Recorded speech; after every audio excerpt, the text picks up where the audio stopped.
ദിലീപ് കസ്റ്റഡിയിലാണ്. വെള്ളിയാഴ്ച രാവിലെ 11 മണി വരെ മജിസ്ട്രേറ്റ് കോടതി ദിലീപിനെ പോലീസ് കസ്റ്റഡിയിൽ വിട്ടുകൊടുത്തിരിക്കുന്നു. തെളിവെടുക്കാൻ പോലീസ് കൊച്ചിയിൽ ഹോട്ടൽ ആബാദ് പ്ലാസയിൽ എത്തുകയുണ്ടായി. ഇപ്പോൾ ചോദ്യം ചെയ്യുന്നു എന്നുള്ളതാണ് ഏറ്റവും ഒടുവിൽ വരുന്ന വിവരങ്ങൾ. ന്യൂസ് ആൻഡ് വ്യൂസ് 2ാം മണിക്കൂറിലെ ചർച്ചയിലേക്ക് കടക്കുകയാണ്. ഈ ന്യൂസ് ആൻഡ് വ്യൂസ് പ്രധാനപ്പെട്ടതായി ഉന്നയിക്കുന്ന ചോദ്യങ്ങൾ: ഗുരുതര കുറ്റങ്ങൾ ചുമത്തപ്പെട്ട ദിലീപിന് അങ്കമാലി കോടതി ജാമ്യം അനുവദിക്കുമോ? അഭിനയിച്ചു മാത്രം ശീലിച്ച ദിലീപ് കുറ്റവാളിയായി ജീവിക്കേണ്ടി വരുമ്പോൾ പോലീസിന്റെ വാദം എന്താകും?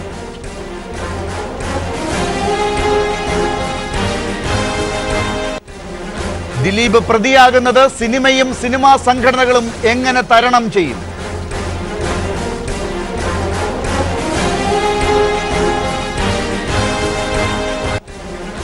വേട്ടക്കാരൻ പോലീസ് പിടിയിലാകുമ്പോൾ ഇരയ്ക്ക് നീതി ലഭിച്ചോ?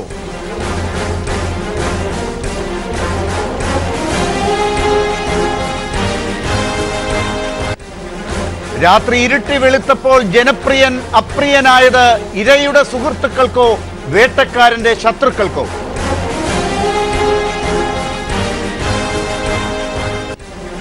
യുവതാര സിനിമകളെ കൂവിത്തോൽപ്പിച്ച പ്രതിനായകനെ ജനം കൂവിത്തകർക്കുന്നത് കാലത്തിന്റെ കാവ്യനീതിയോ?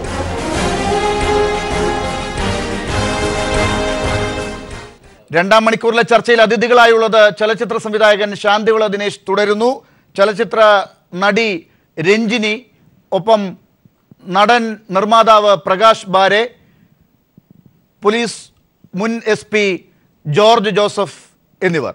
ചർച്ചയിലേക്ക് ടെലിഫോൺ ലൈനിൽ സജി നന്ദ്യാട്ടും ചേരും. സംവിധായകൻ രാജസേനനും നമ്മളോടൊപ്പം ഈ ചർച്ചയിൽ ചേരുന്നുണ്ട്. ശ്രീ രാജസേനൻ, ഈ മണിക്കൂറിൽ സിനിമയിലെ പ്രശ്നങ്ങൾ തന്നെയാണ് പ്രധാനമായി അന്വേഷിക്കുന്നത്, ദിലീപിൻ്റെ ഈ അറസ്റ്റോട് കൂടി. ഇപ്പോൾ ദിലീപ് പ്രതിയാകുന്നത് സിനിമയും സിനിമാ സംഘടനകളും എങ്ങനെ തരണം ചെയ്യും എന്നാണ് ചോദിക്കുന്നത്. കാരണം ദിലീപിൻ്റെ സിനിമകൾ റിലീസ് ചെയ്യാനുണ്ട്, കോടിക്കണക്കിന് രൂപ ഇപ്പോൾ തന്നെ മുടക്കിയ അവസ്ഥയിലാണ് ഈ വ്യവസായം. അതൊക്കെ വല്ലാത്ത പ്രശ്നങ്ങൾ നിർമ്മാതാക്കൾക്കും അദ്ദേഹത്തെ വിശ്വസിച്ച് ജീവിക്കുന്ന തൊഴിലാളികൾക്കും ഒക്കെ ഉണ്ടാക്കും എന്നുള്ളത് ഒരു വശത്ത്. ഒപ്പം ഇനി ഇറങ്ങാനിരിക്കുന്ന സിനിമകളുണ്ട്, ഷൂട്ടിംഗ് പകുതിയായവയുണ്ട്, അവിടെയെല്ലാം ഇതേ തരത്തിലുള്ള പ്രശ്നങ്ങളുണ്ട്. ഈ സംഘടനകളെക്കുറിച്ചാണെങ്കിൽ സംഘടനകൾ ദിലീപിലൂടെയാണ് ഇത്രയും കാലം മുന്നോട്ട് പോയത്.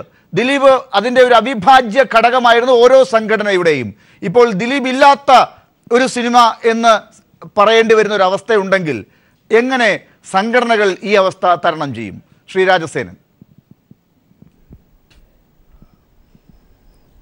അമ്മ എന്ന് പറഞ്ഞ സംഘടന തീർച്ചയായിട്ടും ദിലീപിൽ കൂടി തന്നെയാണ് പച്ച പിടിച്ചത്. അതിന് ഒരുപാട് കാരണങ്ങളുണ്ട്. ചിലരൊക്കെ അത് നിഷേധിക്കും എന്നെനിക്കറിയാം, പക്ഷേ അതിൽ കാര്യമില്ല. കാരണം എനിക്ക് ആ സംഘടനയായിട്ടുള്ള കാര്യങ്ങൾ കുറച്ച് കൂടുതൽ അറിയാം. അതിനേക്കാൾ കൂടുതൽ അതിനകത്തുള്ള പലരുമായിട്ട് വ്യക്തി ബന്ധമുണ്ട്. അപ്പോൾ അതുകൊണ്ട് ദിലീപില്ലാത്ത അമ്മ എന്ന് പറഞ്ഞ സംഘടന കുറച്ച് പ്രതിസന്ധി നേരിടുന്ന ഒരു സംഘടന തന്നെയായിരിക്കും, അതിന് യാതൊരു സംശയമില്ല. പിന്നെ ദിലീപ് എന്ന് പറയുന്ന കലാകാരൻ ഒരു വെറും സിനിമാ നടൻ മാത്രമായിരുന്നില്ല, അദ്ദേഹം വലിയൊരു സംഘാടകൻ കൂടിയാണ്. അതിൻ്റെ ഏറ്റവും വലിയ തെളിവാണ് ഈ 2020 എന്ന് പറയുന്ന സിനിമ തന്നെ. അവിടെ മമ്മൂട്ടിയും മോഹൻലാലും മറ്റ് പ്രഗത്ഭരൊക്കെ അറച്ചു നിന്ന സ്ഥലത്താണ് ദിലീപ് അത് 2 കൈയും നീട്ടി സ്വീകരിച്ചതും വളരെ ശക്തമായ രീതിയിൽ അതിനെ മുന്നോട്ട് കൊണ്ടുപോയത്. ഒരുപാട് പ്രതിസന്ധികൾ ദിലീപിന് അതിനകത്തുണ്ടായിട്ടുണ്ട്. എനിക്കറിയാം, പലപ്പോഴും ഞങ്ങൾ നേരിട്ട് കാണുമ്പോഴും ഫോണിൽ കൂടെയൊക്കെ എന്നോട് പറഞ്ഞിട്ടുണ്ട്, ഒരു കുരിശാണ് എടുത്ത് ഞാൻ തലയിൽ വെച്ചത് എന്ന്. പക്ഷേ ആ കുരിശിറക്കി വയ്ക്കാൻ പുള്ളി ഒരുപാട് കഷ്ടപ്പെട്ടു. അതിൻ്റെ ഗുണം ദിലീപിന് കിട്ടിയതുപോലെ തന്നെ അമ്മയ്ക്കും കിട്ടി സാമ്പത്തികമായിട്ട്. അപ്പോൾ അതുകൊണ്ട് അമ്മ എന്ന് പറയുന്ന സംഘടനയിൽ ദിലീപിൻ്റെ പ്രസക്തി എന്ന് പറയുന്നത് ഏറ്റവും വലുതാണ്. എന്നോട് അമ്മയിലെ ഏറ്റവും വലിയ വ്യക്തി ആരാന്ന് ചോദിച്ചാൽ ഞാൻ ദിലീപ് എന്ന് തന്നെ പറയും. ശ്രീ രാജസേനൻ, ഇപ്പോൾ അമ്മ എന്ന സംഘടനയ്ക്ക് മാത്രമല്ല മറ്റ് സിനിമയിലെ സംഘടനകൾക്കും ഇതുപോലെ ദിലീപിനെ ഉപയോഗപ്പെടുത്തിയ സംഘടനകളാണ് എന്ന് വേണമെങ്കിൽ പറയാവുന്നതാണ്. അതുപോലെ തന്നെ അങ്ങ് ഈ പറഞ്ഞ പോലെ ഈ 2020 ഒരൊറ്റ അനുഭവം തന്നെ ചൂണ്ടിക്കാട്ടി നമ്മൾ വിശകലനം ചെയ്താൽ അത് ദിലീപ് ആയതുകൊണ്ടാണ് ഇത്ര ഫ്ലെക്സിബിളായി പൂർത്തിയാക്കി അത് തിയേറ്ററുകളിൽ എത്തിയത് ആ സിനിമ വേണ്ട വിധം പ്രേക്ഷകർ സ്വീകരിക്കുകയും ചെയ്തു. അപ്പോൾ അന്ന് കൈയടിച്ചവരാണ് ഇന്ന് ദിലീപിനെ കൂവി വിളിക്കുന്നത്. ഒന്ന്. രണ്ടാമത് ഈ 2020 പോലെ ഒരു സിനിമ എടുക്കാൻ ദിലീപിനെ പോലെ ഒരാൾക്കുണ്ടായിരുന്ന ഫ്ലെക്സിബിലിറ്റിയും കഴിവും ഇത്തരമൊരു വ്യവസായത്തിൽ സിനിമയിൽ അങ്ങേക്ക് അറിയാവുന്നത് പോലെ എന്തൊക്കെ പാതകളിലൂടെ പോകേണ്ടതുണ്ടോ അതിലൂടെ ഒക്കെ പോകാൻ പറ്റിയ ഒരാളെന്നുള്ള നിലയ്ക്ക് ഉപയോഗപ്പെടുത്തിയ ദിലീപ്, ആ ദിലീപ് ആണ് ഇപ്പോൾ ഈ കേസിൽപ്പെട്ട് ഇങ്ങനെ അറസ്റ്റിലായി ജനത്തിനിടയിലൂടെ ഇങ്ങനെ അലയുന്നത്. ഇത് എങ്ങനെ കാണണം? അത് ഈ ഇപ്പോൾ 2020 എന്ന് പറയുന്ന സിനിമയുടെ മേക്കിങ്ങും ആയിട്ട് ബന്ധപ്പെട്ടതോ അല്ലെങ്കിൽ അമ്മ എന്ന് പറയുന്ന സംഘടനയായിട്ട് ബന്ധപ്പെട്ടോ കാര്യങ്ങളല്ല ഇപ്പോൾ നടന്നിരിക്കുന്നത്. ഇത് ദിലീപിൻ്റെ സിനിമയിൽ നിന്ന് മാറി നിന്നുകൊണ്ടുള്ള ചില കൂട്ടുകെട്ടുകൾ, പിന്നെ സ്വകാര്യ ജീവിതത്തിൽ സംഭവിച്ച ചില ദുരന്തങ്ങൾ, അതുമായിട്ടൊക്കെ ബന്ധപ്പെട്ട കാര്യങ്ങളാണ്. ഇത് ഒരു കുടുംബ പ്രശ്നമായിട്ട് മാത്രം ഇതിനെ കാണേണ്ടതില്ലെന്നാണ് എനിക്ക് തോന്നുന്നത്. കാരണം റിയൽ എസ്റ്റേറ്റുമായി ബന്ധപ്പെട്ട ഒരുപാട് കാര്യങ്ങൾ ഇതിൻ്റെ പിന്നിൽ പറഞ്ഞു കേൾക്കുന്നുണ്ട്. ദിലീപിന് ആ ബിസിനസ് ഉണ്ട് എന്നുള്ള കാര്യത്തിൽ എല്ലാവർക്കും അറിയാം. പിന്നെ ധാരാളം മറ്റ് പ്രസ്ഥാനങ്ങളും പുള്ളിക്കുണ്ട്. അപ്പോൾ ഒരു കലാകാരൻ്റെ ജീവിതത്തിൽ നിന്ന് മാറി നിന്നുകൊണ്ട് നമ്മൾ മറ്റ് മേഖലകളിലേക്ക് വ്യാപരിക്കുമ്പോൾ നമ്മുടെ സൗഹൃദത്തിൻ്റെ രീതികളിൽ വ്യത്യാസം വരും. അതായത് ഒരു സിനിമാ ഷൂട്ടിങ്ങിലൊരു നിർമ്മാതാവും സംവിധായകനും തിരക്കഥാകൃത്തും ക്യാമറാമാനും ആർട്ടിസ്റ്റുകളുമായിട്ടൊക്കെ ഇടപഴകുകയാണെങ്കിൽ ഒരു റിയൽ എസ്റ്റേറ്റിലേക്ക് ചെല്ലുമ്പോൾ ചിലപ്പോൾ അവിടെ മറ്റ് സ്വഭാവങ്ങളുള്ള ക്രിമിനൽ സ്വഭാവങ്ങളുള്ള ആൾക്കാരെയൊക്കെ ഉപയോഗിക്കേണ്ടി വരും. അങ്ങനെ ഒരുപാട് മേഖലകളിൽ അദ്ദേഹത്തിന് വ്യാപരിക്കേണ്ടി വന്നതിൻ്റെ പേരിൽ സംഭവിച്ച ഒരു ദുരന്തം കൂടിയാണ്. അല്ലാതെ ഇത് ഒരു കുടുംബ പ്രശ്നം മാത്രമായി തീരും എന്ന് എനിക്ക് തോന്നുന്നില്ല. രഞ്ജിനി, ഇപ്പോൾ ശ്രീ രാജസേനൻ പറഞ്ഞ കാര്യങ്ങൾ, അതായത് ഒന്ന്, ദിലീപ് ഈ പ്രശ്നത്തിൽ ഗൂഢാലോചന നടത്തി ഈ പ്രതിസ്ഥാനത്ത് നിൽക്കുന്നത് ശരിയാണെങ്കിൽ, അതായത് അങ്ങനെ ഒരു അവസ്ഥ ദിലീപ് ചെയ്തിട്ടുണ്ടെങ്കിൽ, രണ്ട് കാര്യങ്ങളാണ് അതിന് കാരണമായിട്ട് ചൂണ്ടിക്കാട്ടുന്നത്. ഒന്ന്, ഈ റിയൽ എസ്റ്റേറ്റ് ബിസിനസ്സിൻ്റെ ഭാഗമായി ഇരയുമായി ബന്ധപ്പെട്ടുണ്ടായ തർക്കം ഒന്ന്. രണ്ട്, കുടുംബത്തിലെ പ്രശ്നങ്ങൾ ദിലീപിന് മഞ്ജു വാര്യരുമായിട്ടുള്ള ബന്ധം തകരുന്നതിനിടയാക്കിയ കാവ്യയുമായിട്ടുള്ള ബന്ധത്തിൽ ഈ ഇര ഇടപെട്ടതിൽ ഉണ്ടായ പ്രശ്നങ്ങൾ. ഈ രണ്ട് കാര്യങ്ങളിലും ഇര ഒരു ഭാഗത്ത് ഒരു ഇടപെടൽ നടത്തി എന്നുള്ള നിലയിലേക്ക് പോകുന്നത് ഈ കാര്യത്തിൽ രണ്ടാമത്തെ കാര്യം മാത്രമാണെങ്കിൽ, കുടുംബ പ്രശ്നം മാത്രമാണെങ്കിൽ അത് ദിലീപിൻ്റെ മാത്രം പ്രശ്നമാകുന്നു. റിയൽ എസ്റ്റേറ്റ് പ്രശ്നമാണെങ്കിൽ ഇരയുടെ ഇടപാടുകൾ കൂടി അന്വേഷിക്കുന്ന പ്രശ്നമായി മാറുന്നു. ഇതിനെ രഞ്ജിനി അങ്ങനെ കാണും? ആദ്യം ഞാൻ കാണുന്നത് ഈ രണ്ടും പേഴ്സണൽ ലൈഫ് എല്ലാവർക്കും ഒരു സെപ്പറേറ്റ് ഇഷ്യൂസ്, അത് അവരുടെ problem. Okay. Second thing is business എന്ന് വരുമ്പോൾ ഒരുപാട് ലൈക്ക് ഡയറക്ടർ രാജസേനൻ ചേട്ടൻ പറഞ്ഞത് സത്യമാണ്, ഒരുപാട് എലിമെൻറ്റ്സ് നമുക്ക് മീറ്റ് ചെയ്യാറ്. സോ അങ്ങനെ ഇരിക്കുമ്പോൾ എനിക്ക് ഇപ്പോൾ നിലവിൽ നടക്കുന്ന what do you call visuals, ഇപ്പോൾ നടക്കുന്ന സിനാരിയോ വെച്ചിട്ട് ഐ ഫീൽ ഓക്കെ, ദിലീപ് ഇതിൽ പോലീസ് നേരത്തെ പറഞ്ഞ പോലെ കുറച്ച് എവിഡൻസ് എടുത്തിട്ടുണ്ട്. ദാറ്റ്സ് ദ റീസൺ അവരിപ്പോൾ ഇന്ന് റിമാൻഡിലിരിക്കുന്നു. അപ്പാർട്ട് ഫ്രോം ദാറ്റ്, എനിക്ക് ഇത് എൻ്റെ പേഴ്സണൽ ഒപ്പീനിയനാണ്. There are someone else who's behind this, ഈ സിനാരിയോ ബിഗർ ദൻ ദിലീപ്. അതാണ് ഇപ്പോൾ എനിക്ക് മനസ്സിലാവുന്നത്. കാരണം ഓരോരോ ഇൻസിഡൻറ്റ് നമുക്ക് എടുത്ത് കണ്ടാലേ നമുക്കറിയാം ശരിക്കും somebody Dileep of course whatever he has done അത് ശിക്ഷ അനുഭവിക്കണെന്താ, അത് നമുക്ക് what you call victim അങ്ങനത്തെ ഒരു കാര്യം ചെയ്യരുത്. അത് ഭയങ്കര തെറ്റാണ്, എസ്പെഷ്യലി ടു ലേഡീസ്. അത് he has to undergo that. ആ പണിഷ്മെൻറ്റ് what you call എല്ലാം എവിഡൻസ് എല്ലാം വെച്ചിട്ട് ഇതാണ് സത്യം എന്ന് പറഞ്ഞാൽ of course he has to undergo ആ പണിഷ്മെൻറ്റ് വേണം. Apart from that somebody is using Dileep ഒരു സ്കേപ്പ് ഗോട്ടാണ് ഞാൻ കാണുന്നത്. അതാണ് ഇപ്പോൾ ഉള്ള റെലവൻറ്റ് ഇഷ്യൂസ് ഓരോരോ ഇത് ഇൻസിഡൻസ് നടന്നുകൊണ്ടിരിക്കുക. രഞ്ജിനി, ആ കാര്യത്തിൽ ഒരു വ്യക്തതയ്ക്ക് വേണ്ടി ചോദിക്കുകയാണ്. അതായത് ദിലീപിനേക്കാൾ വലുത് എന്ന് പറയുമ്പോൾ ദിലീപിനേക്കാൾ പ്രായം കൂടിയ ആൾ എന്നാണോ, അതോ ദിലീപിനേക്കാൾ ആരാധകർ ഉള്ളത് എന്നാണോ? എന്താണ് രഞ്ജിനി ഉദ്ദേശിച്ചത്? അത് ഈ റിയൽ എസ്റ്റേറ്റ് ബിസിനസ്സിൽ ആണെങ്കിൽ അത് അത്തരത്തിലൊരു കച്ചവടത്തിൽ മുന്നിൽ നിൽക്കുന്ന ഒരാളാകാം. അതല്ല, കുടുംബത്തിൽ പ്രശ്നത്തിലാണെങ്കിൽ ദിലീപിൻ്റെ തന്നെ ബന്ധത്തിൽപ്പെട്ടവരാകാം. ഇങ്ങനെ പല സാധ്യതകളുണ്ടല്ലോ. രഞ്ജിനിക്ക് ആ സംശയം ഉണ്ടായതിന് കാരണം എന്താണ്? സംശയം മീൻസ് ദിലീപ്, നമ്മളെ എല്ലാവർക്കും അറിയാം ദിലീപ് എങ്ങനെയാണ്, ആദ്യം എങ്ങനെ ഉണ്ടായിരുന്നു, പിന്നെ through his hard work and his talent ആണ് he worked out his way. അപ്പോൾ ഇപ്പോൾ ഈ നിലയിൽ എത്തിയിരിക്കുന്നത് because of his sheer hard work and of course his business tactics. അങ്ങനെ അത് വെച്ച് നോക്കുമ്പോൾ ചിലവർക്ക് ചിലപ്പം അത് ട്രെറ്റനായിരിക്കാം. ബിക്കോസ് ഒരു ന്യൂ കമർ ഇത്ര വർഷങ്ങൾക്കൊപ്പം ഇത്ര ലെവലിൽ എത്തിയല്ലോ. സോ അങ്ങനത്തെ ഒരു ജലസി, ബിക്കോസ് എല്ലാ ഫീൽഡിലും ജലസി ഉണ്ട്. അത് ബിസിനസ് ആയിക്കോട്ടെ, ഫിലിം ഇൻഡസ്ട്രി ആയിക്കോട്ടെ, ഈവൻ ഇൻ കോർപ്പറേറ്റ്സ്, വലിയ കോർപ്പറേറ്റ്സിലും ആയിക്കോട്ടെ, എല്ലാത്തിലും ജലസി ഉണ്ട്. So somebody who's jealous of his growth, ഇത് ഇങ്ങനെ ശരി അവർക്ക് ഇൻഫർമേഷൻ കിട്ടിയിരിക്കും ചിലപ്പം. ബിക്കോസ് ഈ സുനീന് ഒരു പേഴ്സണാലിറ്റി, ഒരു criminal പേഴ്സണാലിറ്റിയാണ്.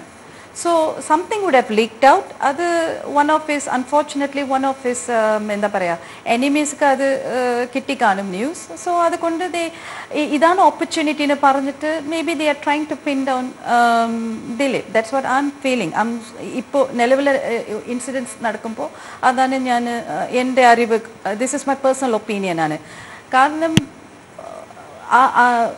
everyone knows about Dilip, whoever is closer to them. എല്ലാവർക്കും അറിയാം ദിലീപ് എങ്ങനെ സംസാരിക്കുന്നു, ഏത് രീതിയിലാണ് ഇരിക്കുന്നതെന്ന്. സോ അത് വെച്ചിട്ടാണ് ഞാൻ ഇത് പറയുന്നു. One more thing I would like to raise is, ഒരു ഇൻ്റർവ്യൂവിൽ ശ്രീനി ചേട്ടൻ പറഞ്ഞു ജനങ്ങൾ ആരാ, അതല്ലേ ഇപ്പം നമ്മൾ കാണുന്നേ. ഒരു ജനങ്ങൾ വിചാരിച്ചാൽ ഒരു ആക്ടറിന് സൂപ്പർ സ്റ്റാർ ലെവലിൽ കൊണ്ടുപോവാം. അതേപോലെ എന്തെങ്കിലും തെറ്റ് ചെയ്താൽ ദ സെയിം പബ്ലിക്കാണ് താഴ്ത്തു കൊണ്ടുവരും. അതാണ് നമ്മൾ ഇന്ന് കണ്ടത്. ആൻഡ് ഐ ഹോപ്പ് ഇതൊരു ഡെറ്ററൻസ് ആവട്ടെ എല്ലാവർക്കും, എല്ലാം ആക്ടേഴ്സുക്കും. വി ഹാവ് ടു ലേൺ ആണ് ഇതിലിരുന്ന്. കാരണം ഞാൻ ഇപ്പോൾ സിനിമയിലിരുന്ന് ഇടയ്ക്ക് വരാറുണ്ട്, പോകാറുണ്ട്. പക്ഷേ എനിക്ക് പണ്ട് ഞാൻ ഇൻഡസ്ട്രിയിൽ ഫുൾ ടൈം ഇരുന്ന ശേഷം എനിക്ക് കിട്ടുന്ന റെക്കഗ്നിഷൻ എനിക്ക് അന്ന് അറിയില്ല. പക്ഷേ ഇപ്പോൾ ആണ് അതിൻ്റെ വാല്യൂ എനിക്ക് മനസ്സിലായി. കാരണം ഞാൻ ഓരോരോ സ്ഥലങ്ങൾക്ക് പോകുമ്പോൾ ഈ പബ്ലിക്കാണ്, ഈ നോർമൽ സിറ്റിസൺസ് ഓഫ് കേരള ആണ് എനിക്ക് തരുന്ന എനിക്ക് കൊടുക്കുന്ന ഒരു സ്നേഹം, ഒരു ബഹുമാനം, അതാണ് വേണ്ടത്. അത് I am very proud of it. അന്ന് ഞാൻ ചെയ്ത സിനിമയിൽ ഇപ്പോഴും പീപ്പിൾ എന്നെ നേസിക്കുന്നു. അത് എല്ലാ ആർട്ടിസ്റ്റുക്കും അത് ഓർക്കണം. അത് ദേ ഷുഡ് അണ്ടർസ്റ്റാൻഡ്. ജനങ്ങളില്ലെങ്കിൽ നമ്മൾ ആരും ഇല്ല, നമ്മൾ ആക്ടേഴ്സ് ഇല്ല. സോ ഓൾ ദ സൂപ്പർ സ്റ്റാർസിൽ നിന്ന് എല്ലാ ആക്ടേഴ്സും we have to be thankful to തീർച്ചയായിട്ടും ജനങ്ങളെ നിന്ദിച്ച മറുപടികൾ പറഞ്ഞ ആളുകൾക്കുള്ള മറുപടിയാണ് രഞ്ജിനി ഇപ്പോൾ പറഞ്ഞത്. ശ്രീ പ്രകാശ് ബാരെ, ഈ ഘട്ടത്തിൽ രഞ്ജിനി പറഞ്ഞ ഒരു കാര്യം താങ്കളുടെ ശ്രദ്ധയിലും പെടുത്തി ചോദിക്കുകയാണ്. അതായത് ഈ കാര്യത്തിൽ ഒരു ജലസി, ഒരു അസൂയ ആർക്കൊക്കെയോ ദിലീപിനുണ്ടായിരുന്നവർ ഈ അവസരം മുതലാക്കിയിട്ടുണ്ടാകാം എന്ന് പറയുന്നത്, ദിലീപിനോട് ശത്രുതയുള്ളത് ആർക്കാണ് എന്നുള്ളത് ഈ കാലഘട്ടത്തിലൊക്കെ നമ്മൾ കണ്ടതാണല്ലോ. അവരാരെങ്കിലും ആണ് ഈ ചാനൽ ചർച്ചയ്ക്ക് വരുന്ന ദിലീപിനെ എതിർത്ത് പറയുന്നവർ ഒരു ഭാഗത്തുണ്ട്. അത് വേണമെങ്കിൽ അവരിലേക്ക് സംശയം പോകാം രഞ്ജിനി പറയുന്നതനുസരിച്ച്.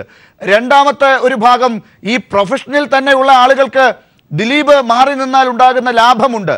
ദിലീപിൻ്റെ ആ ജനങ്ങൾക്കുണ്ടായിരുന്ന ജനപ്രിയനെന്ന സ്നേഹം കൊടുത്ത ആളുകൾക്ക് ആ സ്നേഹം ഞങ്ങളിലേക്ക് വന്നാൽ കൊള്ളാമെന്ന് തോന്നുന്ന ഒരു വിഭാഗം ഉണ്ടാകാം. ചില താരങ്ങളൊക്കെ ദിലീപിനെ ഉടൻ നടപടിയെടുക്കണമെന്ന് പറഞ്ഞത് നമ്മൾ കണ്ടല്ലോ. അപ്പോൾ ആ നിലയിലേക്ക് ദിലീപുമായി ഇനി ഒരിക്കലും സിനിമയിൽ അഭിനയിക്കില്ല എന്ന് പറഞ്ഞവരും ഉണ്ട്, ഇനി തിരിച്ചു വന്നാലും. അപ്പോൾ അങ്ങനെയൊക്കെയുള്ള ആളുകൾക്ക് ഈ അസൂയയുടെ ഒരു അംശം ഉണ്ട് എന്ന് രഞ്ജിനി സൂചിപ്പിച്ച സംശയമുള്ളവരുണ്ടാകാം. പ്രകാശ് ബാരെ എങ്ങനെ കാണുന്നു?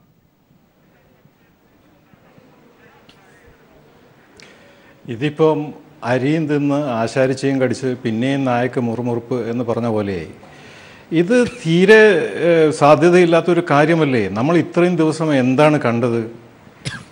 ഈ ഒരു പ്രശ്നത്തിനെ പറ്റി മൊത്തം അമ്മ എന്ന ഓർഗനൈസേഷൻ അതിൻ്റെ നേതൃത്വം ചെയ്ത കാര്യങ്ങൾ, പ്രമേയം പാസ്സാക്കാതിരിക്കുക, പുറത്തു വന്നിട്ട് പിന്നെ ആക്രമിക്കപ്പെട്ട ആളെ കളിയാക്കിയ ആൾക്കാരെ ശാസിക്കാതിരിക്കുക, ഇതൊക്കെ ചെയ്തു കഴിഞ്ഞിട്ട് ഇതിനെതിരായി സംസാരിക്കാൻ വേണ്ടിയിട്ട് ആരാ ഇവിടെ ഉണ്ടായിരുന്നത്? ഇതൊക്കെ കഴിഞ്ഞിട്ട് ഇത്രയും ഇരയെയും അല്ലെങ്കിൽ ഈ സഹപ്രവർത്തകയെയും സംശയത്തിൻ്റെ നിഴലിൽ നിൽക്കുന്ന ഒരാളെയും ഒരേപോലെയൊക്കെ കണ്ടു കഴിഞ്ഞിട്ട് ഇപ്പം സഡൻലി കൈയൊക്കെ കഴുകിയില്ല, ഞങ്ങളൊന്നും ഇല്ല എന്നുള്ള രീതിയിൽ അവർ മാറി നിൽക്കുന്നുണ്ടെങ്കിലും അത് ഇതിൻ്റെ അകത്ത് നിന്ന് എസ്കേപ്പ്. ഏതായാലും പോലീസ് വളരെ ശക്തമായ തെളിവോടുകൂടിയാണ് മുന്നോട്ട് പോകുന്നത് എന്ന് കണ്ടപ്പോൾ ബാക്കിയുള്ള ഇത് സത്യം പറഞ്ഞാൽ ഒരു വ്യക്തിയുടെ പ്രശ്നമല്ല, ഇതിവിടെയുള്ള ഒരു സംസ്കാരമാണ്. ഒരാൾ മാത്രം ചെയ്യുന്ന പ്രശ്നമല്ല ഇത്. ഈ തിലകനെ വിലക്കിയത് ഒരാളല്ല. ഈ സ്ത്രീകൾക്ക്, ആണുങ്ങൾക്ക് കോടികൾ കൊടുക്കുമ്പോൾ സ്ത്രീകൾക്ക് ലക്ഷങ്ങൾ കൊടുത്തത് പിന്നെ ഒരാളല്ല. ഇവിടെ നടന്നിരിക്കുന്ന ഓരോ പ്രശ്നങ്ങളും, ഇപ്പം ഈ ക്രിമിനലൈസേഷനും കൂക്കി വിളിച്ചിട്ട് സിനിമകൾ തോപ്പിക്കുന്നതും ഡ്രൈവർമാരെ അവരുടെ പരിധിക്ക് മുകളിൽ കൊണ്ട് ഈ കയറ്റിയിരുത്തിയതും ഒക്കെ ഒരാളല്ല. ഇവിടെ ഒരുപാട് ആൾക്കാർ ഇതിൻ്റെ പിറകിലുണ്ട്. ഇവിടെ ഒരു കൾച്ചറുണ്ട്.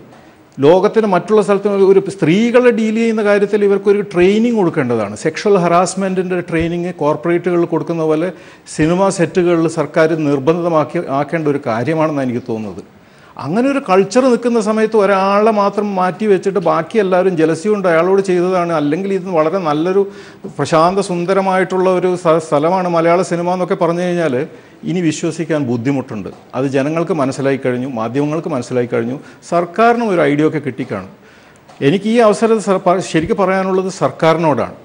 സർക്കാർ ചെയ്യുന്ന ഒരുപാട് കുറ്റങ്ങളുണ്ട്. ഒന്നെന്ന് പറഞ്ഞു കഴിഞ്ഞാൽ എത്രയോ കാലമായിട്ട് കൊടുക്കുന്ന സംസ്ഥാന അവാർഡുകൾ, നടീനടന്മാർക്കും സംവിധായകന്മാർക്കും ക്രൂവിനൊക്കെ കൊടുക്കുന്ന അവാർഡുകൾ കഴിഞ്ഞ 2-3 വർഷമായിട്ട് താരനിബിഡമായിരിക്കണം. അവാർഡുകളുമായിട്ട് ഒരു ബന്ധമില്ലാത്ത കുറേ താരങ്ങളെ കൊണ്ടുവരിക, അതാകെ വലിയൊരു സർക്കസാക്കി മാറ്റുക എന്നുള്ളൊരു സംഭവം ഈ അടുത്തായിട്ട് കാണുന്നുണ്ട്. ഇനിയെങ്കിലും അതിൻ്റെ അകത്ത് മാറി നിൽക്കുക. താരങ്ങളെ ഉപയോഗിച്ചിട്ട് അവർക്ക് പിന്നെയും ബൂസ്റ്റ് ചെയ്യുന്ന വിധത്തിൽ അവർക്ക് പരസ്യം കൊടുക്കുക എന്നുള്ള കാര്യങ്ങൾ. പ്രകാശ് ബാരെ, ഞാൻ ഒന്ന് ഇടപെടട്ടെ. അതായത് അങ്ങേക്ക് അടുത്ത ഘട്ടത്തിൽ അതിനുള്ള മറുപടി പറയാം. പക്ഷേ എനിക്ക് ഈ ഘട്ടത്തിൽ താങ്കളെ ഒന്ന് ഓർമ്മിപ്പിച്ച് ഇടപെടാനുണ്ടായിരുന്നത് ഇതാണ്. അതായത് ഈ ചർച്ചയിൽ പങ്കെടുത്ത് ദിലീപിന് ഇങ്ങനെ ഒരു പ്രശ്നമുണ്ടായപ്പോൾ ഓരോരുത്തരും അതിന് വിശകലനം ചെയ്യുന്നത് അവരവരുടെ ഭാഗത്തു നിന്നാണ്. നേരത്തെ തുളസീദാസ് അദ്ദേഹത്തിൻ്റെ അനുഭവം പറഞ്ഞു, പ്രൊഡ്യൂസറെ മാറ്റിക്കളഞ്ഞതാണ്, അദ്ദേഹത്തിന് സിനിമ ഇല്ലാതാക്കിയതാണ്. ഇപ്പോൾ പ്രകാശ് ബാരെ പറയുന്ന സർക്കാരിനോട് കൊടുക്കുന്ന ഉപദേശം പോലും അങ്ങ് നല്ല വശത്ത് നിന്നിട്ടാണ് പറയുന്നത്. അങ്ങ് ഒരു പ്രശ്നമാണ് അങ്ങ് അവതരിപ്പിച്ചത്. പക്ഷെ അതുപോലും ദിലീപിൻ്റെ തലയിലേക്കാണ് വന്ന് പെടുന്നത് എന്നുള്ളതാണ് ഞാൻ ഒന്ന് ഓർമ്മിപ്പിച്ചത്. അപ്പോൾ ഇത്തരം കാര്യങ്ങൾ ഈ ഘട്ടത്തിൽ, ഈ കൂവി വിളിക്കുന്ന കൂട്ടത്തിൽ ഓരോരുത്തർക്കും ഓരോരോ ഘട്ടങ്ങൾ ഉണ്ടാകുന്നത് എന്തുകൊണ്ട് എന്നൊരു അന്വേഷണം കൂടി ഉണ്ടാകുന്നുണ്ടല്ലോ. അതിന് മറുപടി താങ്കൾ അടുത്ത ഘട്ടത്തിൽ പറയുക. ഇപ്പോൾ ശ്രീ സജി നന്ദ്യാട്ടിലേക്ക് ഒന്ന് പോയിട്ട് ഞാൻ ശ്രീ ജോർജ് ജോസഫിലേക്ക് വരാം. ശ്രീ സജി നന്ദ്യാട്ട് ചേർന്നിരിക്കുന്നു. ശ്രീ സജി നന്ദ്യാട്ട്, ഒരു തമാശ ഇടയ്ക്ക് പറഞ്ഞ് കേൾക്കുന്നത് ഞാൻ താങ്കളെ ഒന്ന് ഓർമ്മിപ്പിക്കുകയാണ്. ദിലീപ് സിനിമയിൽ ദിലീപ് തന്നെ എപ്പോഴോ പറഞ്ഞതാണ് ജാങ്കോ ഞാൻ പെട്ടു എന്ന്. അത് ഇപ്പോൾ സജി നന്ദ്യാട്ടാണ് പറഞ്ഞുകൊണ്ടിരിക്കുന്നത് എന്നാണ് ഒരു സുഹൃത്ത് എന്നോട് കുറച്ച് മുമ്പേ സൂചിപ്പിച്ചത്. ഈ ജാങ്കോ ഞാൻ പെട്ടു, ഈ കാര്യത്തിലൊക്കെ ഇടപെട്ട് അഭിപ്രായം പറഞ്ഞ് പെട്ടത് സജി നന്ദ്യാട്ടാണ് എന്ന് എന്ത് പറയുന്നു? അല്ല, ഞാൻ പെട്ടിട്ടില്ല. കാരണം നമ്മളെ പെടുത്തണമെന്ന് പലരും ആഗ്രഹിക്കുന്നുണ്ട്. അത് സ്വാഭാവികമാണ്. മനുഷ്യരല്ലേ, കുറ്റങ്ങളും കുറവുകളും ആർക്കാ ഇല്ലാത്തത്. പക്ഷേ ഞാനിപ്പോൾ അതിലേക്ക് നീണ്ട ഒരു ചർച്ചയിലേക്ക് പോകാൻ ആഗ്രഹിക്കുന്നില്ല. കാരണം ഇപ്പോൾ പോലീസ് ഇതാണ് പ്രതി എന്ന് നമ്മളോട് പറയുമ്പോൾ ആ പ്രതി അതാണെന്ന് വിശ്വസിക്കാനാണ് നമുക്ക്, അതാണ് ഗണനീയമായ കാര്യങ്ങൾ എന്ന് പറയുന്നത്. അത് കഴിഞ്ഞിട്ട് ഇനി അതിന് തെളിവെടുപ്പ് നടന്നുകൊണ്ടിരിക്കുന്നു. അതിനുശേഷം അതിന്റെ ട്രയൽ കോടതി നടക്കുമ്പോൾ, പ്രോപ്പറായിട്ടുള്ള ട്രയൽ നടക്കുന്ന സമയത്ത് ഇതിനകത്ത് ശരിതെറ്റുകൾ നമുക്ക് അപ്പോൾ ആണ് കൂടുതൽ അറിയാൻ സാധിക്കുക. അപ്പോ ഇപ്പൊ നമ്മൾ കൂടുതൽ വിശദമായി അതിലേക്ക് കടന്നു കഴിഞ്ഞാൽ അത് കോടതി ലക്ഷ്യമാകാം, അല്ലെങ്കിൽ കേസിനെ ബാധിക്കും. അതാണ് ശത്രുക്കൾ നോക്കിയിരിക്കുകയാണ് നമ്മൾ എന്ത് പറയുന്നു. ഞാൻ പറഞ്ഞ കാര്യങ്ങള് ഇതുവരെ കറക്റ്റ് ആയിരുന്നു. പിന്നെ ഒരു പോലീസ് ഇതാണ് പ്രതി എന്ന് നമ്മോട് പറയുന്നത് വരെ ഈ ആള് സംശയത്തിന്റെ ഒരു സാനുകൂല്യം കൊടുക്കണമെന്ന് പറയുന്നത് സാമാന്യ ഒരു യുക്തിസഹജമാണെന്ന് എനിക്ക് തോന്നുന്നു. സജി നന്ദ്യാട്ട്, താങ്കൾ തുടക്കം മുതൽ പറഞ്ഞുകൊണ്ടിരുന്ന ആ ഫ്രേസ് ഇപ്പോൾ വീണ്ടും ഓർമ്മയിലേക്ക് വരികയാണ്. സിനിമയിൽ ആണ് വാദിയെങ്കിൽ സിനിമയിൽ തന്നെയാണ് പ്രതി എന്ന് അന്ന് അങ്ങ് പറഞ്ഞതാണ്. ഇതാ ഇപ്പോൾ സിനിമയിലാണല്ലോ ഒരു പ്രതി വന്നിരിക്കുന്നത്. ഇതാണോ താങ്കൾ അന്ന് പറഞ്ഞത്? അല്ല, ഞാൻ പറഞ്ഞത് അത് തന്നെ. സിനിമയിലാണ് വാദിയെങ്കിൽ സിനിമയിലാണ് പ്രതി.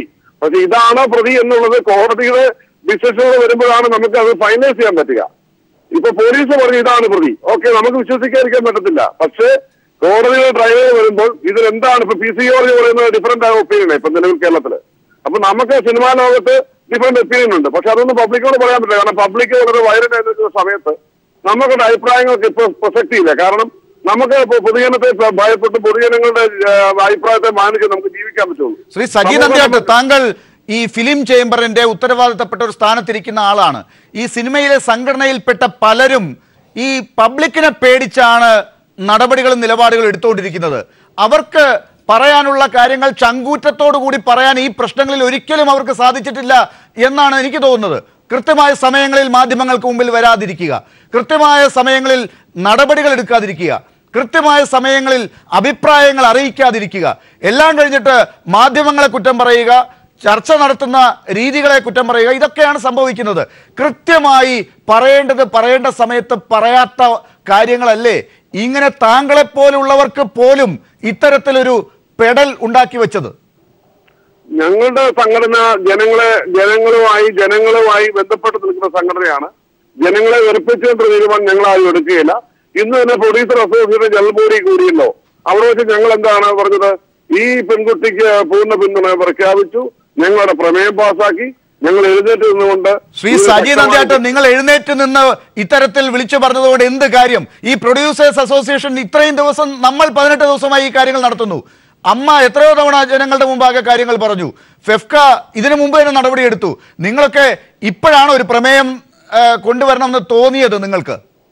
അല്ലല്ല, പ്രൊഡ്യൂസർ അസോസിയേഷന്റെ എക്സിക്യൂട്ടീവ് യോഗം ഈ സംഭവം നടന്നപ്പോൾ ഫെബ്രുവരി അവസാനം നടന്ന എക്സിക്യൂട്ടീവ് യോഗത്തിൽ ഉൾപ്പെടെ ഇതേക്കുറിച്ച് ശക്തമായ അമർഷവും വേദനയും രേഖപ്പെടുത്തിയിരുന്നു.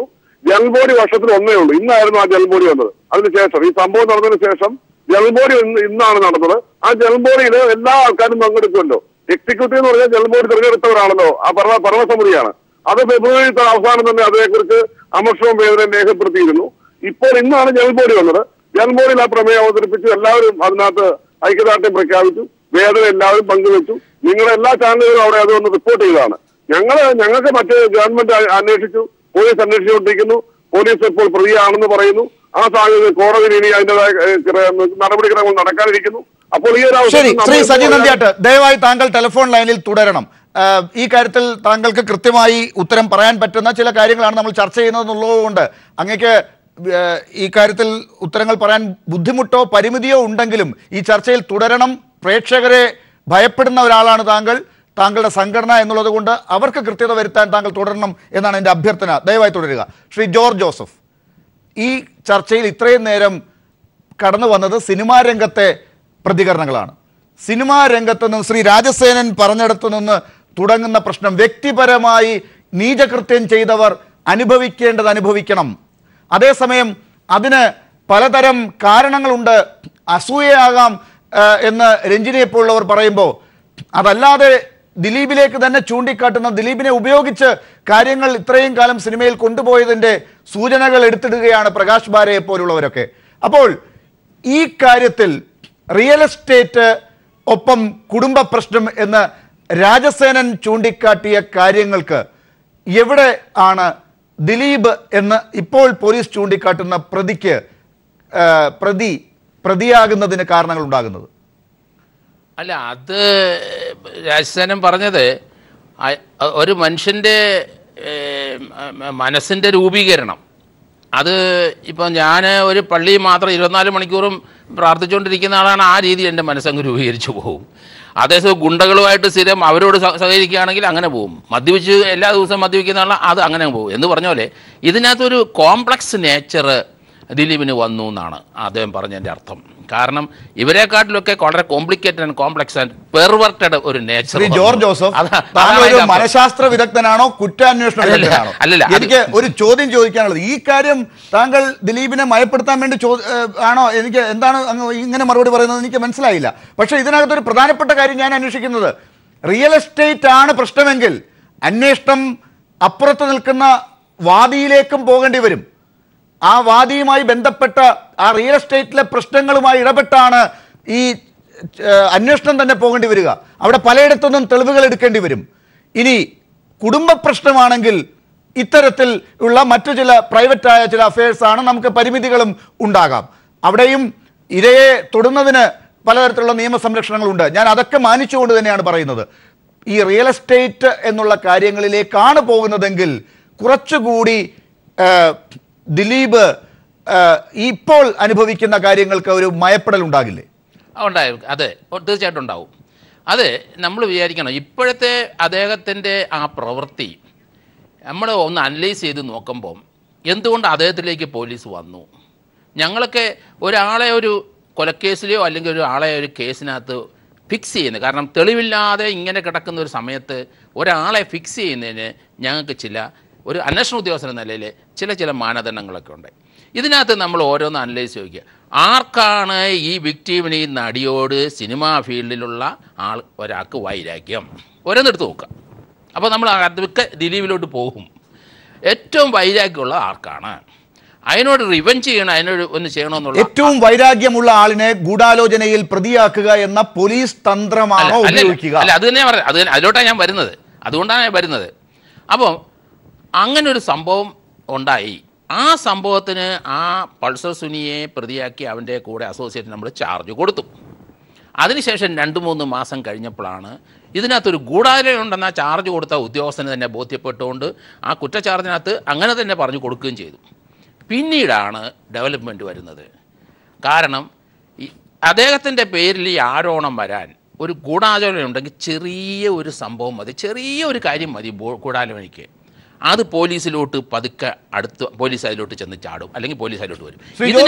ഞാൻ ഒന്നിടപെടുകയാണ്. അതായത് അങ്ങ് തുടക്കം തൊട്ട് പറഞ്ഞുകൊണ്ടിരിക്കുന്ന ആ കാര്യങ്ങൾ തന്നെ വന്നു. അങ്ങനെയുള്ള ഒരു അന്വേഷണമാണ് നടന്നത്.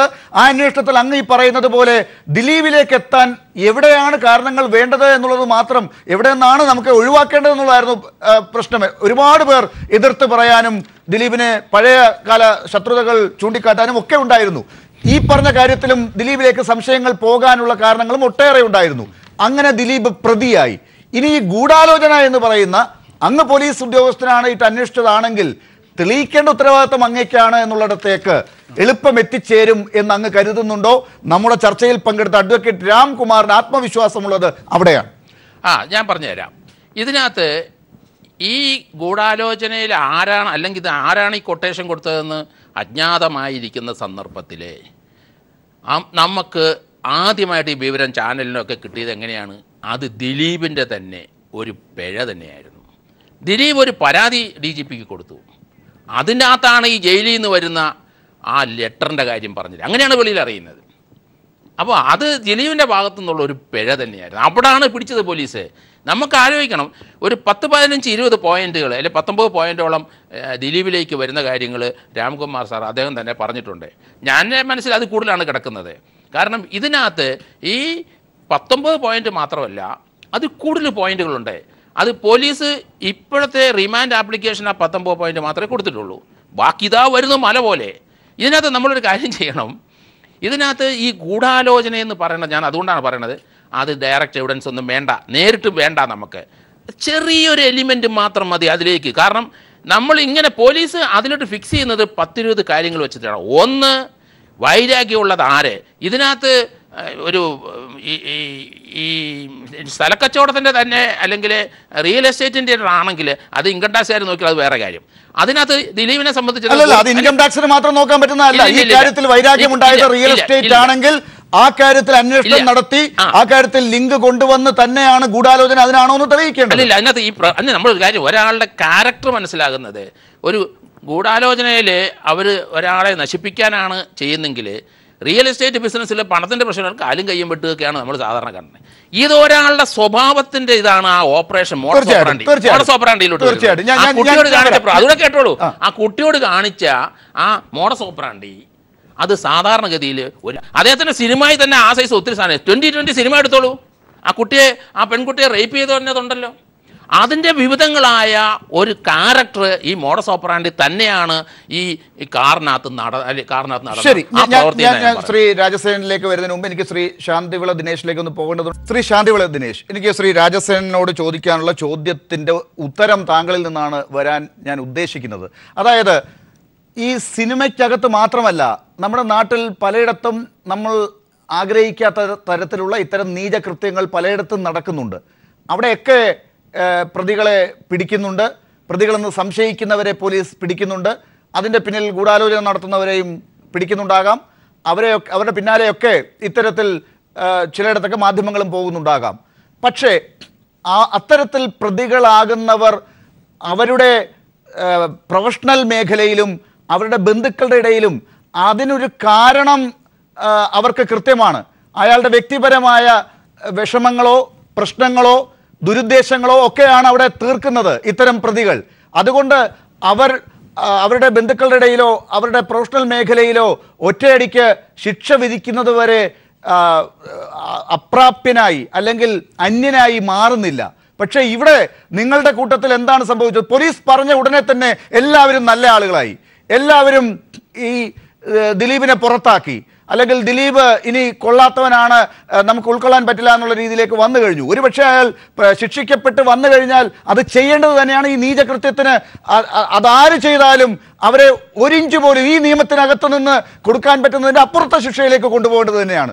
പക്ഷെ നിങ്ങൾക്ക് അതിനുള്ള അവകാശമുണ്ടോ? നിങ്ങളുടെ സിനിമ ഫ്രറ്റേണിറ്റിക്ക് ഇതിനുള്ള അവകാശമുണ്ടോ?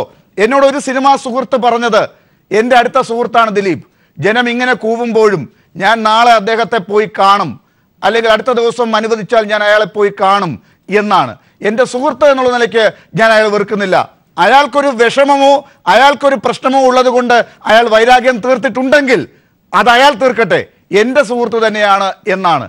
അത് പ്രസക്തമാണോ ഇവിടെ? കൊണ്ട് ആഘോഷം പോലെ കൊണ്ടുകിടന്ന് കൂക്കി വിളിച്ച് കൊണ്ടുപോകുന്നതിനാണ് അയാൾക്ക് ഇപ്പോൾ കിട്ടുന്ന ഏറ്റവും വലിയ ശിക്ഷ. ഞാൻ നേരത്തെ പറഞ്ഞല്ലോ, എൻ്റെ സുഹൃത്തൊന്നുമല്ല അയാൾ. ഞാൻ ഒരിടത്തും സഹകരിച്ചിട്ടില്ല, ഒരു സിനിമയിലോ ഒന്നിലും സഹകരിച്ചിട്ടില്ല. പക്ഷേ ഇപ്പോൾ ബന്ധുക്കളെ മാത്രമേ കാണുന്നുള്ളൂ എന്ന് പറയുന്നു. തീർച്ചയായിട്ടും അത് കഴിഞ്ഞിട്ട് അയാളെ കാണാൻ കഴിയുമെങ്കിൽ, ഏതെങ്കിലും അഡ്വക്കേറ്റോ ആരെങ്കിലും അത് കാണാൻ കഴിയും എന്ന് എന്നോട് പറയുകയാണെങ്കിൽ തീർച്ചയായിട്ടും ഇവിടുന്ന് എറണാകുളത്ത് പോയി ഞാൻ അയാളെ കാണും. എന്ത് കാര്യത്തിന്? ഞാൻ മാനുഷ്യപരമായി ഒരാൾ അനുഭവിക്കുന്ന വേദന, ഇപ്പോൾ ആ പോലീസ് ആബാദ് പ്ലാസിയെ കൊണ്ടുവന്നപ്പോൾ രാജാവിനെ പോലെ കഴിഞ്ഞിരുന്ന ഒരു മനുഷ്യൻ, അല്ലെങ്കിൽ കൊണ്ടുപോകുന്നിടത്തെല്ലാം അയാളെ ഹരാസ് ചെയ്യുകയും കൂവുകയും ചെയ്യുന്ന ഈ കൂവുന്നവരെയൊക്കെ ശ്രീനിവാസൻ പറഞ്ഞതാണ് കറക്റ്റ്. കാരണം അപ്പ കാണുന്നവനെ അപ്പാന്ന് വിളിക്കുന്ന പോലെ ഈ പൊതുജനം കൂടി നിന്ന് കൂവുന്ന കാണുമ്പോൾ എനിക്ക് പൊതുജനത്തെ മാറ്റി നിർത്തും. പൊതുജനത്തെ പോവും. പോയിട്ടുണ്ടോ? ഇല്ല, പോയിട്ടില്ല. കാരണം അല്ലല്ല, അത് താങ്കൾ അറിയണം. ഞാനൊരു സിനിമ ചെയ്തപ്പോൾ അതിനു മുമ്പ് 20 വർഷം അവളുടെ അച്ഛൻ എൻ്റെ അടുത്ത സുഹൃത്തായിരുന്നു. ഞാനൊരു സിനിമ ചെയ്തപ്പോൾ ഇവിടെ കാവ്യ മാധവൻ അടക്കമുള്ള ഒരുപാട് നടിമാരെ അന്വേഷിച്ച് നടന്നിട്ട് ഒരു പുതിയ സംവിധായകനോട് ഡേറ്റ് തരാതിരുന്നപ്പോൾ എൻ്റെ സിനിമയിൽ നായികയായ കുട്ടിയാണ്, അവൾ എൻ്റെ അനിയത്തിയെ പോലെയാണ്. പക്ഷേ ഞാൻ ആ വീട്ടിൽ പോയിട്ട് തൃശ്ശൂർ വരെ പോയിട്ട് ആ കുട്ടിയോട് എന്താ ചോദിക്കേണ്ടേ? എനിക്ക് അതുകൊണ്ട് ബുദ്ധിമുട്ടുണ്ട് ആ കുട്ടിയോട് ചോദിക്കാൻ. കാരണങ്ങളിലേക്ക് ഇടപെടുന്നില്ല, പക്ഷെ ചോദിക്കും. ഇപ്പൊ ശ്രീ ജോർജ് ജോസഫ് ചോദിച്ച ചോദ്യം എല്ലാവരും ചോദിക്കും. ഈ ദിലീപിനെ താങ്കൾ കഷ്ടപ്പെട്ട് അന്വേഷിച്ച് പോയി കാണുന്നു, അതേപോലെ അപ്പുറത്ത് ഒരു ഇരയായ പെൺകുട്ടിയെ താങ്കൾ അന്വേഷിച്ച് പോകേണ്ടതല്ലേ എന്നുള്ള ചോദ്യം തീർച്ചയായും വരും. ഒരിക്കലും പോയി. പക്ഷെ അതല്ല സർ ചോദ്യം. എനിക്ക് ശ്രീ രാജസേനിലേക്ക് പോകുന്നതിന് മുമ്പ് അങ്ങയോട് ചോദിക്കേണ്ട ചോദ്യം ഇതാണ്. സിനിമ അനുഭവിക്കുന്ന ഒരു പ്രശ്നമുണ്ട് ഇവിടെ. രാമലീല പോലെയുള്ള സിനിമയുടെ പ്രൊഡ്യൂസർ അനുഭവിക്കുന്ന പ്രശ്നമുണ്ട്. സിനിമയ്ക്കകത്ത് ഒരുപാട് പ്രൊഡ്യൂസർമാർക്ക് ഇപ്പോൾ പ്രശ്നങ്ങളുണ്ട്. അതിൽ തൊഴിൽ ചെയ്യുന്നവർക്ക് പ്രശ്നങ്ങളുണ്ട്. ആദ്യത്തെ സിനിമ ഇറങ്ങാൻ കാത്തിരിക്കുന്ന സംവിധായകന്റെ സ്വപ്നങ്ങൾ ഉടയുന്ന പ്രശ്നങ്ങളുണ്ട്. ഇതൊക്കെ ഈ ഘട്ടത്തിൽ ദിലീപിലൂടെ തകരുന്ന ഒരു ഘട്ടമുണ്ട്. അവിടെ നിങ്ങൾ എന്തിടപെടുന്നു എന്നുള്ളതാണ്. എന്താലോചിച്ചു നിങ്ങൾ? അതിൽ എനിക്ക് ഭയങ്കര വേദനയുണ്ട്. കാരണം ഇവിടെ ഇപ്പോൾ പ്രൊഫസർ ഡിങ്കൻ എന്ന് പറഞ്ഞ ഒരു 3D പടത്തിൽ അഭിനയിക്കുന്നുണ്ട് അയാൾ. അതിൻ്റെ കുറച്ച് ഗ്രാഫിക്സ് വർക്കിന് വേണ്ടി കുറേ ഷൂട്ടിംഗ് നടന്നത്. എൻ്റെ അടുത്ത ഒരു അനുജനെ പോലെ ഞാൻ ഇഷ്ടപ്പെടുന്ന ഒരാളാണ് അത് പ്രൊഡ്യൂസ് ചെയ്യുന്നത്. 4 വർഷം മുമ്പ് എന്തോ ആണ് 1 കോടി രൂപ അഡ്വാൻസ് കൊടുത്തത് ദിലീപിന്. 80 ലക്ഷം രൂപ എന്തോ ഇതുവരെ ഷൂട്ടിങ്ങിന് ചിലവാക്കി. 1,80 ലക്ഷം രൂപ ചിലവാക്കിയിട്ട് ആ പടത്തിൻ്റെ ഇനിയുള്ള അവസ്ഥ ആലോചിക്കുമ്പോൾ എനിക്ക് ആ സനലിനെ വിളിക്കാൻ തന്നെ പ്രയാസമാണ്. ആ പടമാണ് നമ്മൾ ബെഹ്റ പോയി സ്വിച്ച് ഓൺ നടത്തിയതിനെ പറ്റി ബെഹ്റയും ഈ ദിലീപുമായിട്ട് വേറെ ബന്ധമുണ്ടെന്നൊക്കെ കൂടെ പറഞ്ഞു വരുത്തിയത്. അതിൻ്റെ സംവിധായകൻ എന്ന് പറയുന്നത് ലോകം കണ്ട ബ്ലാക്ക് ആൻഡ് വൈറ്റിൽ ഏറ്റവും നല്ല സിനിമകൾ ഛായാഗ്രഹണം നടത്തിയ രാമേന്ദ്ര ബാബുവിൻ്റെ ആദ്യത്തെ അറ്റംപ്റ്റാണ്.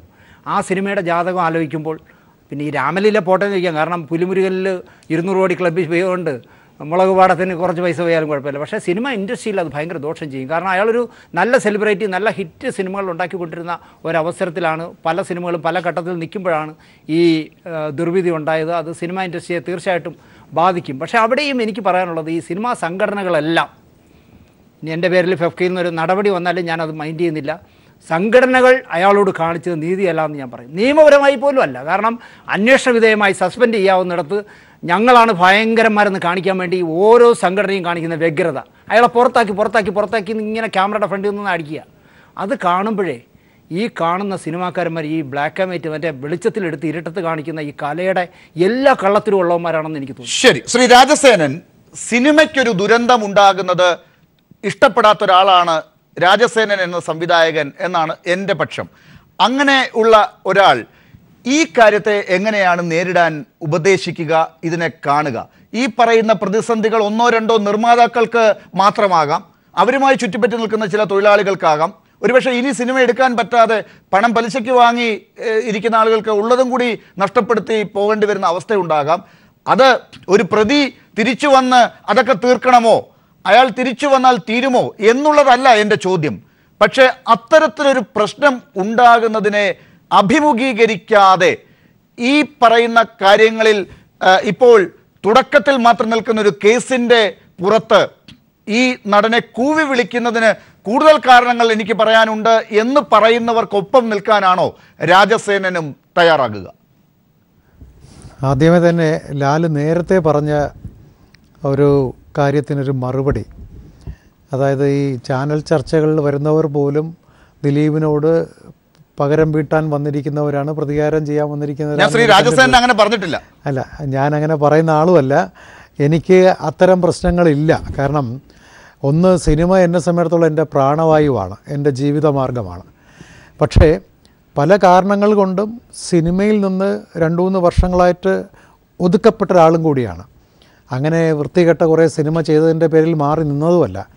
പക്ഷേ ഒരു കാര്യം, ചാനൽ ചർച്ചകളിൽ വരുന്നവർക്ക് ചില ടാർഗറ്റിംഗ് ഉണ്ട്, അതാദ്യം മനസ്സിലാക്കണം. അത് ഓരോരുത്തരും സംസാരിക്കുന്ന രീതി കാണുമ്പോൾ മനസ്സിലാവും. ചില ടാർഗറ്റിംഗ് ചിലർക്കുണ്ടായിരുന്നു. അത് ഒരു പ്ലാറ്റ്ഫോം കിട്ടിയപ്പോൾ നന്നായിട്ട് പറഞ്ഞിട്ട് പോയവരുമുണ്ട്.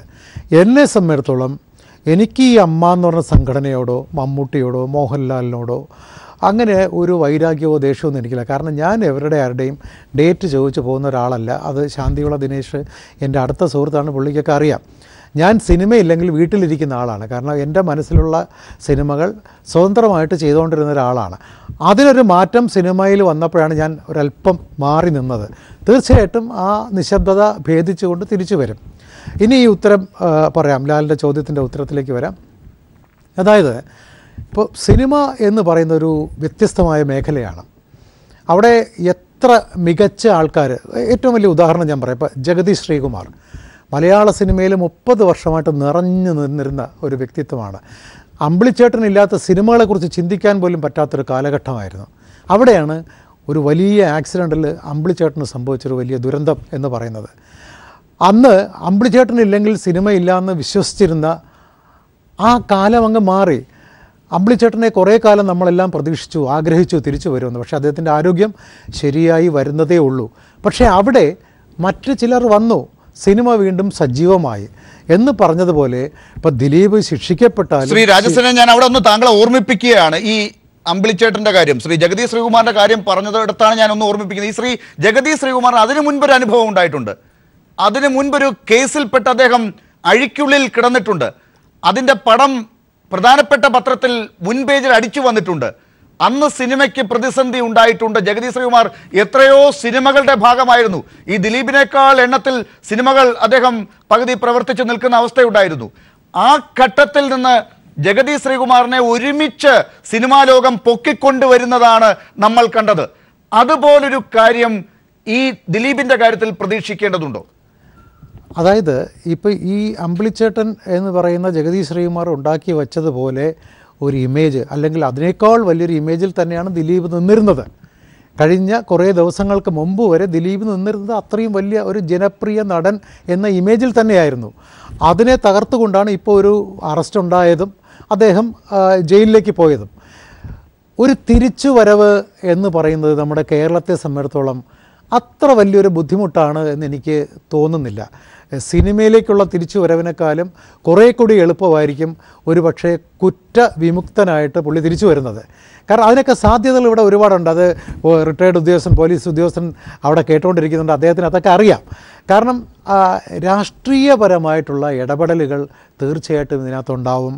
പിന്നെ സംഘടനകളിൽ നിന്നൊക്കെ ഇദ്ദേഹത്തെ പുറത്താക്കി എന്നൊക്കെ പറഞ്ഞാലും അതിൻ്റെ പിന്നിലും ചില നാടകീയമായ അംശങ്ങളുണ്ട് എന്ന് വിശ്വസിക്കുന്ന ഒരാളാണ് ഞാൻ.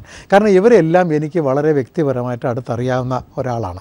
അതുകൊണ്ട് ദിലീപ് പുറത്ത് വന്നുകൂടാന്നുമില്ല, തിരിച്ച് സിനിമയിൽ ദിലീപ് ശക്തമായിക്കൂടാന്നും ഇല്ല എന്ന് വിശ്വസിക്കുന്ന രാജസേനൻ, അത് ഇവിടുത്തെ രാഷ്ട്രീയ സാമൂഹ്യ സമവാക്യങ്ങളിൽ ഉണ്ടാകുന്ന ഒരു ധാരണയുടെ പുറത്ത് അങ്ങനെ സംഭവിക്കുമെന്ന് പറയാനാണ് ഇഷ്ടപ്പെടുന്നത് താങ്കൾ. ഞാൻ താങ്കളുടെ രാഷ്ട്രീയമോ ഇതൊന്നും ഈ ചർച്ച ഞാൻ താങ്കൾ ക്ഷണിക്കുമ്പോൾ ഉണ്ടായിട്ടില്ല. താങ്കൾ ഉത്തരം പറഞ്ഞപ്പോഴും അതില്ല എന്നാണ് ഞാൻ കരുതുന്നത്. ഈ പ്രശ്നത്തിൽ രാഷ്ട്രീയമില്ല. ഇല്ല, തീർച്ചയായിട്ടും രാഷ്ട്രീയമില്ല. ശ്രീ രാജസേനൻ എന്ന വ്യക്തിക്ക്, സംവിധായകന് ഈ പ്രശ്നത്തിൽ ഇടപെടുന്നതിലുള്ള എല്ലാ തരത്തിലുമുള്ള ആത്മാർത്ഥത മനസ്സിലാക്കി തന്നെയാണ് അങ്ങയെ തീർച്ചയായും ഈ ചർച്ചയിൽ വേണമെന്ന് ഞാൻ നിർബന്ധം പിടിച്ച് അങ്ങ് ഈ ചർച്ചയിൽ ഇരിക്കുന്നത് എന്നുള്ളത് അങ്ങേക്ക് അറിയാം. അത് മനസ്സിലാക്കിക്കൊണ്ട് തന്നെയാണ് ഞാൻ അങ്ങയോട് ചോദ്യം ചോദിക്കുന്നത്. ഈ പറഞ്ഞ സാഹചര്യങ്ങൾ പുറത്തുണ്ടാകട്ടെ, പക്ഷെ അതൊക്കെ മാറ്റി നിർത്തിയാൽ ഒരു സിനിമയ്ക്കകത്തെ സാഹചര്യം വച്ച് ഈ ദിലീപ് തൊഴിൽ ചെയ്യുന്നതിലേക്ക് തിരിച്ചെത്തേണ്ടതുണ്ട്. പ്രതിയാണെങ്കിൽ അദ്ദേഹം അറസ്റ്റ് ചെയ്യപ്പെട്ട് ശിക്ഷിച്ച് ജയിലിലേക്ക് പോകണം എന്ന്, ഈ രണ്ട് കാര്യങ്ങളും നടക്കേണ്ടതാണ് എന്ന അഭിപ്രായമുണ്ടോ താങ്കൾക്ക്? ഈ രണ്ടും ഒരുമിച്ച് നടക്കത്തില്ലല്ലോ, അത് പ്രായോഗികമല്ലല്ലോ. രണ്ടും കൂടി ഒരുമിച്ച് എന്തായാലും നടക്കത്തില്ല. ഒന്നുകിൽ ശിക്ഷ അല്ലെങ്കിൽ സിനിമ, ഇത് മാത്രമേ ഉള്ളൂ. അല്ലാതെ രണ്ടും കൂടി ഒരുമിച്ച് നടക്കാനുള്ള സാധ്യത ഇല്ല എന്നുള്ളത് അറിയാലോ, അതൊരു സാങ്കേതിക പ്രശ്നമാണ്. പക്ഷേ ആ ശിക്ഷയിലേക്ക് പോകുന്നത് വരെ ഈ കാര്യത്തിൽ ദിലീപ് മാറി നിൽക്കേണ്ടത് തന്നെയാണ്, ഇങ്ങനെ തന്നെ പോകണം എന്നാണോ രാജസേനൻ എന്ന സിനിമാ പ്രവർത്തകൻ പറയുന്നത്? അങ്ങനെ മാത്രമേ അത് സാധിക്കത്തുള്ളൂ. കാരണം ഇപ്പോൾ ഈ സാഹചര്യത്തിൽ, അതായത് ജനം ഭയങ്കരമായിട്ട് പ്രകോപനപരമായിട്ട് നിൽക്കുന്ന ഒരു സമയമാണ്. ഈ സമയത്ത് എന്തായാലും ഒരു റിലീസ്, ദിലീപിൻ്റെ ഒരു സിനിമയുടെ റിലീസ് സാധ്യമല്ല. അപ്പോൾ ആ സിനിമയുടെ ഒരു സംവിധായകൻ രാമലീലയുടെ സംവിധായകൻ്റെ ഒരു ഫേസ്ബുക്ക് പോസ്റ്റ് ഞാൻ കണ്ടു. അദ്ദേഹം പറഞ്ഞിരിക്കുക, അദ്ദേഹം 5 കൊല്ലം കൊണ്ട് മനസ്സിൽ കൺസീവ് ചെയ്ത് കൊണ്ടു നടന്നൊരു കഥയും സിനിമയൊക്കെയാണ്. അദ്ദേഹം മാനസികമായിട്ട് വളരെ തകർന്നിരിക്കുകയാണ്. അതുപോലെ ഈ പൈസയ്ക്ക് വേണ്ടി, ഈ സിനിമയ്ക്ക് വേണ്ടി, അതായത് ഡിങ്കൻ്റെ കാര്യം ഇപ്പോൾ പറഞ്ഞു, അതുപോലെ മറ്റ് 2-3 സിനിമകളുണ്ട്. പിന്നെ ധാരാളം അഡ്വാൻസുകൾ, വലിയ അഡ്വാൻസുകൾ വാങ്ങിയിട്ടുണ്ട്. അപ്പോൾ അവരുടെയൊക്കെ ഒരു അവസ്ഥ വെച്ച് നോക്കുമ്പോൾ കോടിക്കണക്കിന് രൂപയുടെ ഒരു ബ്ലോക്കിംഗ് ഇപ്പോൾ സിനിമയിൽ വന്നിട്ടുണ്ട്. അതിനൊക്കെ എന്തെങ്കിലും ഒരു പരിഹാരം തീർച്ചയായിട്ടും കാണേണ്ടതാണ്. രഞ്ജിനിയിലേക്കും പ്രകാശ് ബാരയിലേക്കും വരുന്നതിന് മുമ്പ്, രഞ്ജിനി, ഇപ്പോൾ ഇവിടെ ചൂണ്ടിക്കാട്ടിയ രാജസേനൻ ഉൾപ്പെടെ ചൂണ്ടിക്കാട്ടിയ ഒരു പരിമിതിയുണ്ട് ഈ കാര്യത്തിലെങ്കിലും, രഞ്ജിനിയും സിനിമയെ സ്നേഹിക്കുന്ന ഒരാൾ, ഇവിടെ ഇരയ്ക്ക് നീതി കിട്ടേണ്ടതാണ് ഏറ്റവും പ്രധാനപ്പെട്ട കാര്യം. ആ കാര്യത്തിൽ തെറ്റുകാരൻ ആരായാലും ദിലീപ് ആണെങ്കിൽ പരമാവധി ശിക്ഷയാണ് കിട്ടേണ്ടത്. ആ കാര്യത്തിൽ ശിക്ഷ ആ വഴിക്ക് പോകണം എന്ന് പറയുമ്പോൾ തന്നെ അവിടെ ഇന്ന് മമത പറഞ്ഞ ഒരു കാര്യമുണ്ട്. മമത മോഹൻദാസ് ഇന്ന് ഒരു മാധ്യമത്തിന് കൊടുത്ത അഭിമുഖത്തിൽ പറഞ്ഞൊരു കാര്യമുണ്ട്. 4 ചുവരുകൾക്കുള്ളിൽ പറഞ്ഞു തീർക്കാവുന്ന ഒരു പ്രശ്നമായിരുന്നു, അതാണ് ഇങ്ങനെ ഒരു ആക്രമണത്തിലേക്ക് പോയത്, വളരെ മോശമായി പോയി എന്ന് മമത പറഞ്ഞു. അപ്പോൾ 4 ചുവരുകൾക്കുള്ളിൽ പറഞ്ഞു തീർക്കാമായിരുന്ന ഒരു പ്രശ്നം അവിടെ ഉണ്ടായിരുന്നു. ആ പ്രശ്നത്തിന് അത് ദിലീപാണ് അതിലെ ഒരു ഭാഗത്തുള്ളതെങ്കിൽ, ദിലീപ് അതിനൊരു മറുപടി കൊടുത്തത് ഇങ്ങനെയാണെങ്കിൽ അതിനുള്ള ശിക്ഷ ദിലീപിന് കിട്ടണം. പക്ഷെ 4 ചുവരുകൾക്കുള്ളിൽ ഉള്ളൊരു പ്രശ്നം അവിടെ ഉണ്ടെങ്കിൽ ആ കാര്യത്തെ ഈ കേസുമായി ബന്ധപ്പെട്ട് ഡീല് ചെയ്യേണ്ടത്, അതിൻ്റെ നിയമപരമായ വഴിയിലേക്ക് പോകേണ്ടത് ഒരു വശം. അതേസമയം സിനിമ ഒരു ഭാഗത്തുണ്ട്, അവിടെ തൊഴിൽ ചെയ്യുന്ന ആളുകളുണ്ട്. അതും കൃത്യമായി നടന്നു പോകാൻ ഈ കാര്യത്തിൽ എന്ത് നടപടിയാണ് ഉണ്ടാകേണ്ടത് എന്നാണ് രഞ്ജിനി പറയുന്നത്? ഓഫ് കോഴ്സ് ഇത് ഇത്രയ്ക്ക് എക്സ്റ്റെൻഡ് കാര്യമേ ഇല്ല. He should have thought about it. Mamta പറഞ്ഞത് ഞാനത് അക്സെപ്റ്റ് ചെയ്യുന്നു. ബിക്കോസ് എന്തെങ്കിലും ഡിഫറൻസസ്, എല്ലാവർക്കും ഡിഫറൻസസ് ഉണ്ടാവും എനി വർക്ക് പ്ലേസിലെയും. സോ അങ്ങനെ ഉണ്ടെങ്കിൽ it's better to have a table talk. അവിടെ വെച്ച് തീർക്കേണ്ടതാ. എന്തുകൊണ്ട് ഇങ്ങനെ കൊട്ടേഷൻ ചെയ്യണം? that is absolutely I'm against it. അത് വളരെ തെറ്റാണ്. ആരെന്ത് ചെയ്താലും അതിൻ്റെ ശിക്ഷ you have to go through. അത് ഒന്ന്. And second thing is, okay ഇത്ര സംഭവിച്ചു. നേരത്തെ താങ്കൾ പറഞ്ഞ പോലെ ഒരു ഇൻസിഡൻറ്റിൽ ഒരു ആക്ടർ ഇങ്ങനത്തെ ഒരു കാര്യത്തിൽ, ഇങ്ങനത്തെ പോലെ ഒരു കേസിൽ പെട്ടുപോയി. അത് കഴിഞ്ഞിട്ട് അമ്മ എന്താ ചെയ്തു? പ്രൊട്ടക്ഷൻ ഫോർ വുമൻ അത് ഇതുവരെ ഒന്നും ചെയ്തിട്ടില്ലല്ലോ. ഫസ്റ്റ് കേസിൽ അങ്ങനെ പോയിരുന്നു, ഒരു പ്രൊട്ടക്ഷൻ ഇല്ലാതെ. സെക്കൻഡ് കേസ്, ഈ കേസിൽ തന്നെ ഈ കേസ് റിപ്പീറ്റ് ആവുന്ന കാര്യമില്ല. അങ്ങനത്തെ ഒരു നിയമം, ഒരു സ്ട്രിക്റ്റ് ബൈലോസ് ഉണ്ടെങ്കിൽ we would have prevented this. ഈ ഓർഗനൈസേഷൻ ഇത്ര സ്ട്രോങ് ഉണ്ടെങ്കിൽ എല്ലാവരും അവിടെ ഓപ്പൺ ആയിട്ട് പോയി പരാതി കൊടുക്കാമല്ലോ. എന്തുകൊണ്ട് ഇങ്ങനെ ഈ രീതിയിൽ പോയത്? സോ അവിടെയാണ് തെറ്റ്. ആർക്കെങ്കിലും എന്തെങ്കിലും ഡിഫറൻസസ് ഉണ്ടെങ്കിൽ it should be an open forum. ഇത് എല്ലാവർക്കും ഇവിടെ പേടിയാണ്, എസ്പെഷ്യലി ഫോർ ലേഡീസ്. എനിക്ക് അത് വളരെ സങ്കടം. ബിക്കോസ് അതാണ് സത്യം. ആസ് എ ഫീമെയിൽ ആർട്ടിസ്റ്റ് ഞാനും ഇതുപോലെ തന്നെ എൻ്റെ നേരത്തെ എത്രയോ വർഷങ്ങൾക്ക് മുമ്പ് ഉണ്ടായിരുന്നു ഇതുപോലെ പ്രോബ്ലംസ്.